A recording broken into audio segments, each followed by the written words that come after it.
This is Matt in the Man Cave. It's late night, it's after dark. Thanks for listening, thanks for watching, thanks for posting, thanks for supporting me on Patreon. If you're not, get into my description and you can go ahead and sign up for that. And you can always email me through my Patreon link, again, which is in the description. Today we're going to be in what?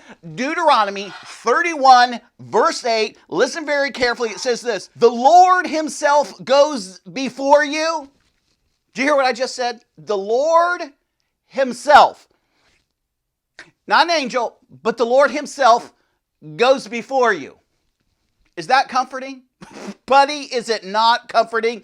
Realizing whatever trouble I get in, God's already gone before me. God's with me. God's not leaving me. God's not forsaking me. Can I just ask a question out there in the Man Cave? Have any of you gotten in trouble? Made a bad decision? Done something stupid? S-I-N? I'm just asking, okay? God's saying, I go before you. I'm there with you. I'm never going to leave you. I'm never going to forsake you. Friends, I need that. Because life is hard, and anyone from a pulpit that doesn't say that life is hard is an absolute liar. Life is hard. It is a daily grind. It is a journey. It is a pilgrimage. It's ups and downs. Every morning I'm not feeling like $1,000,000, but I got to get into the Word. It doesn't matter how I feel. What matters is what God has spoken. And what God is speaking to you this very day is He's saying, I am going before you. I'm going to clear the way. I'm going to clear the path. I'm going to clear the obstacles. I'm going to kick down the doors and the mountains and every opposition that stands before my child. That's what God is saying to you. And friends, you can take a sigh of relief because the fight doesn't belong to you. It belongs to God. So friend, God is saying this: the Lord himself goes before you and will be with you. He will never leave you nor forsake you. Do not be afraid.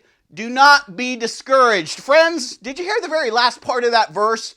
Do not be discouraged. Friends, God isn't giving you some suggestions. These are commands because they're from the mouth of God. I don't want you to be afraid. I don't want you to be discouraged. I want you to remember who's going before you. See, this verse is talking to you and me today. And God is saying this: I'm going to do something in your life. And it's going to be scary. And you're going to need some encouragement. See, guys, the unknown is scary sometimes. It's not scary to God because He's all powerful and He knows what tomorrow holds and He knows everything. Guys, one of the things that you and I don't have that He has is what's behind the scenes. What's going to take place. What's really going on in the hearts of men. And because we don't know those things, we get discouraged and sometimes we get fearful. But God says, I got it all handled.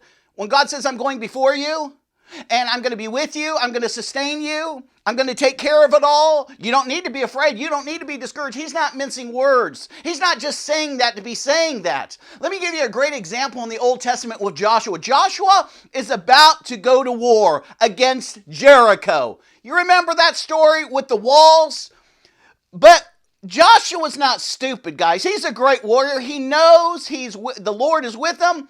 And yet from time to time, everybody has second thoughts about different things. Yet God understands Joshua because He told him like a slew of times, don't be afraid, don't be afraid, don't be scared. You know what I'm saying? No one's going to be able to say every way that you could tell Joshua. Okay, and the reason God is saying it so many times because God can look into the heart of men and He could probably see there was some reservation. There was something going on in Joshua, and Joshua wasn't as confident as he was portraying himself to the people, but God knows us.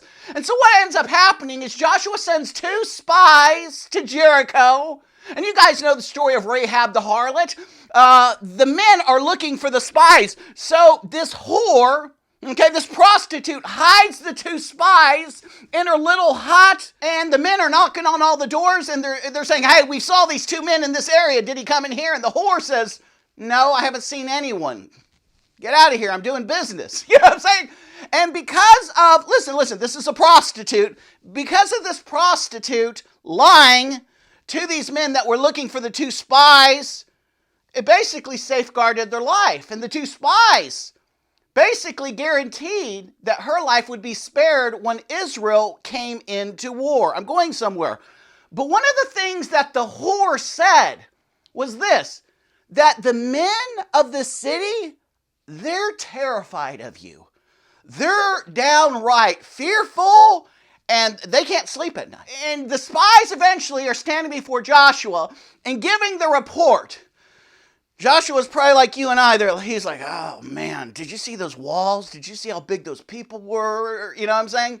But the men say this, we're about to die, but God, in His sovereignty, we met this whore and she hit us. We promised her safe passage when we go to war. Joshua was like, yeah, not a problem. You know what I'm saying? Have you arranged how we're going to safeguard her among all the people? You know what I'm saying? Yeah, she's gonna tie a scarlet ribbon over the wall, and we'll know that's her house, and we'll get them out before all hell breaks loose. Okay. But the spies say this. Joshua, she said this, that the people of the city and the people of the town and the inhabitants, they're terrified of you, partner. And he was probably like, what? He says, they're so scared, they're so fearful. I mean, they're really upset. And he probably thought, wow, well, that doesn't make any sense. Friends, it makes all the sense. Why did God do that? Why did God allow the whore to speak the words to the servants, okay, to those two spies to get that word to Joshua? Because that's encouraging. God shows up on the backside of Mount Horeb in a burning bush. You guys know the story. Moses was doing his thing just as you and I are doing our thing. You guys have a thing. You do your thing every day and you do your thing every week and every month. We're doing our thing. And he sees this. He sees lots of burning bushes, but he never saw one that wasn't consumed. And I love these words because it encourages me. So he stopped from what he was doing. He stopped going in the direction that he was going, and he turned aside. See, you and I have to turn aside to get where God is. We need to find God. Okay, God's there. We can see Him, so we need to stop what we're doing, our thing, and get about His thing. Okay? And one of the things that God and Moses are talking about is the plans that God has for Moses. Take off your shoes. The place that you're standing is holy ground. Friend, wherever God is holy ground. But Moses, he's not sure. And he says this, you got the wrong guy. I'm not the man. And then he makes a lie up. He says, I can't, Lord, just a second. Lord. Okay, Lord, me and you can talk now. I'm not eloquent of speech. Friends, if we look in Scripture, the Bible tells us that Moses was raised in the finest of schools and was very knowledgeable, full of wisdom, and was a great speaker. What's taking place? You know what I'm saying? He's scared. So what does God tell him to do? Moses, throw down your staff. That's Moses' staff. Moses has had that staff for 40 years tending the sheep. Not his sheep, but his father-in-law's sheep. Okay, God's busted Moses down, but now it's time to build him back up like he was a Marine. He throws down his staff and it turns into a snake. You know what that was? That's an encouragement. Moses, grab the back of the snake. I don't want to do it. It's scary. Guys, you know anything about snakes? Matt hates snakes, okay? Just to grab the back of the snake is scary, okay? You sure about this, Lord? You sure about this? Grab the back of the snake, Moses. Stop. I'm not going to tell you what I was thinking. I was thinking, but I didn't say it. I don't know about this, Lord. And it turns back into a staff. See, that's an encouragement. Friends, as we're going on through life, God will encourage us. He understands the things that are taking place in your life. He understands those things that would scare you, but He's saying you don't need to be afraid. Why? Because I'm going before you. Why? Because I'm never going to leave you. Why? Because I'm God. See, God is saying, I'm God and there is no other. And you're like, Matt, why are you sharing that? Because God will give you what you need in any season, in any situation. God is enough. And God works through His people, through His children, through you. God's going to work in and through you. And He really is going to do something you never thought was possible. So guys, let me tie this principle into my life, okay? Last night, I'm in bed. I can't sleep. I'm a little bit restless. And all of a sudden, I hear my phone ding. And I'm, look at, I'm the worst at names, okay? I think his name is Cyril. It's Cyril. Cyril Like, it's not like cereal, okay? I'm not gonna, but this is what he wrote. He posted last night.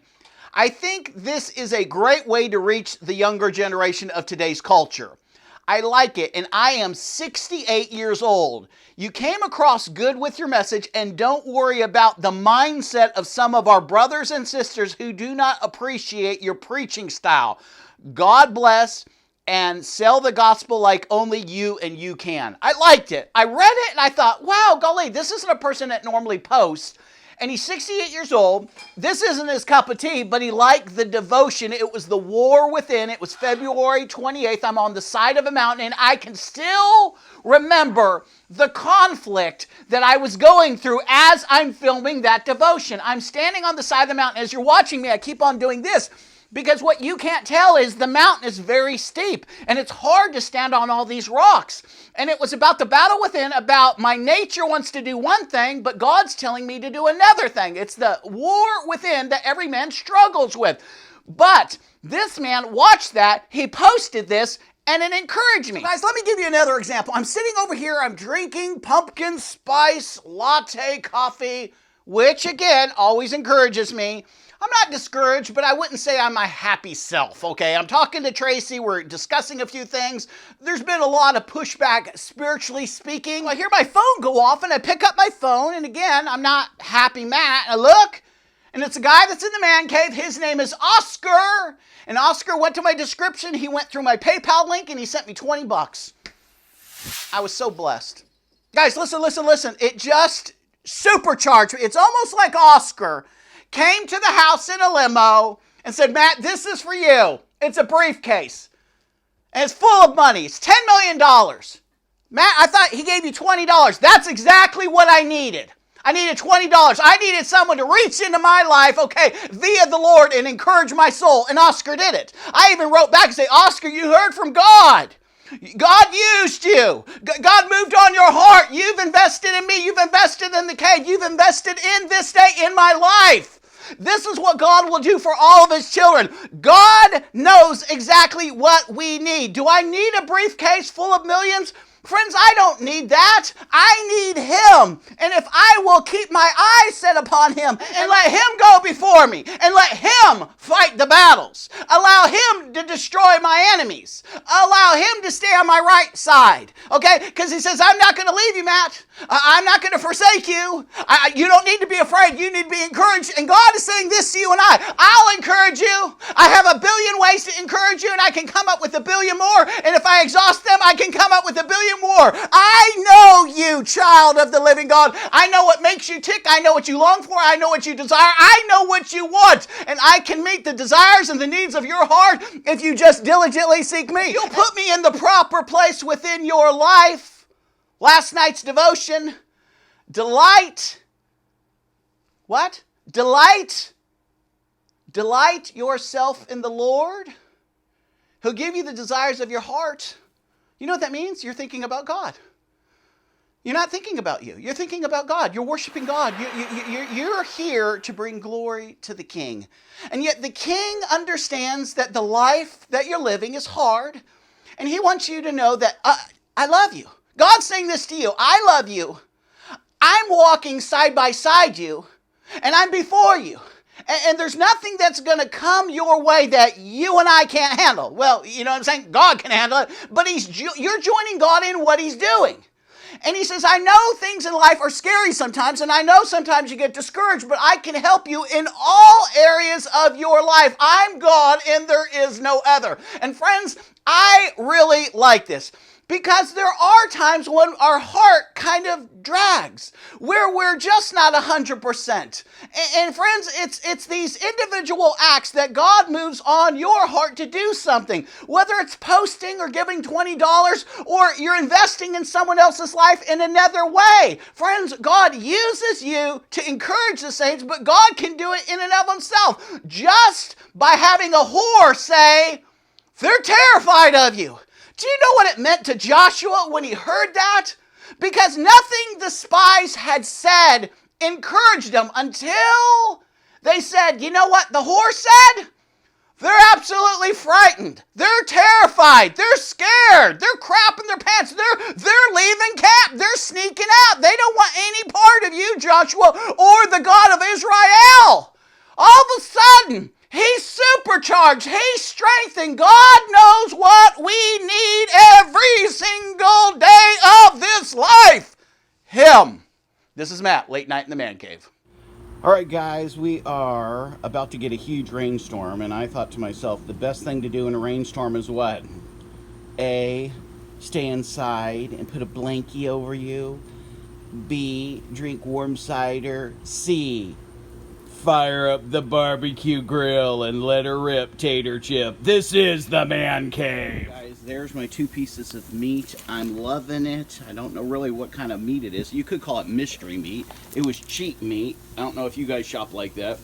I don't go by the title T-bone, ribeye, filet. I go by the price.